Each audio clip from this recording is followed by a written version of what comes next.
po yun. Totoo, wala na ako lugar sa pamilya niyo. Anak, huwag mo sabihin yan. Hindi niyo ako tunay na kadugo, hindi niyo ako tunay na pamilya. Libby, wala sa dugo ang pagiging pamilya. Lumaki ka pa rin sa amin, Libby. Pero ngayon nandyan na si Princess, wala na ako lugar sa pamilya niyo. Bahagi ka pa rin ng pamilya namin.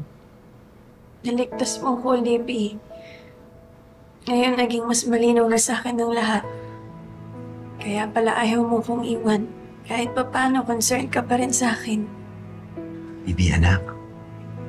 Hindi ka katulad ng mami mo. Libby, anak pa rin kita. Daddy mo pa rin si Daddy Raymond mo. Walang magbabago, anak. Isang buong pamilya tayo. At walang magbabago.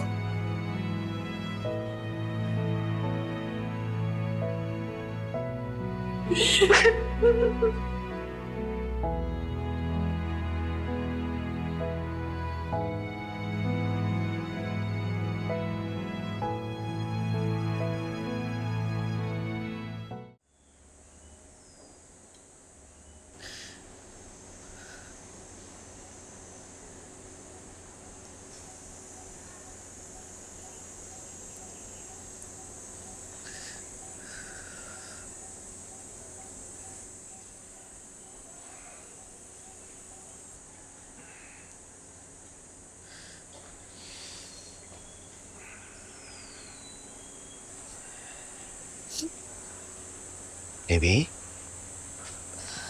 You okay? Yes, Dad, I'm okay.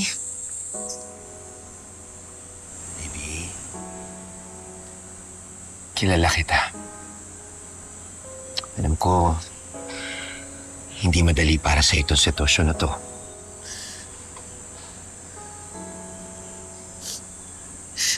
Hindi ko alam kung bakit pa rin po ako nandito. Because you're just still part of the family. Pero magiging constant reminder lang po ako sa lahat ng kasalanan ginawa ng mami ko. Kapag makikita niyo ako, maaalala niyo lahat. Lahat ng pagpapahirap.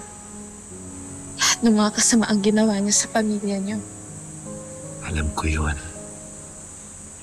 Pero wala kang kasalanan doon, Libby. You're just a victim. No, Dad. May kasalanan po ako. Dahil pinabayaan ko si Mami kahit may mga doubts na ako sa kanya.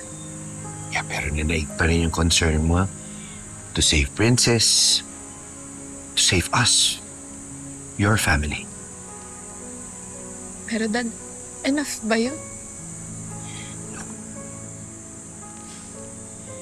Anak, kailangan mong patawarin yung sarili mo. Let go of that guilt and move on.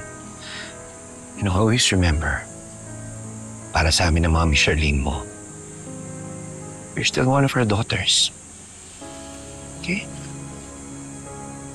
You don't have to worry about anything. I love you.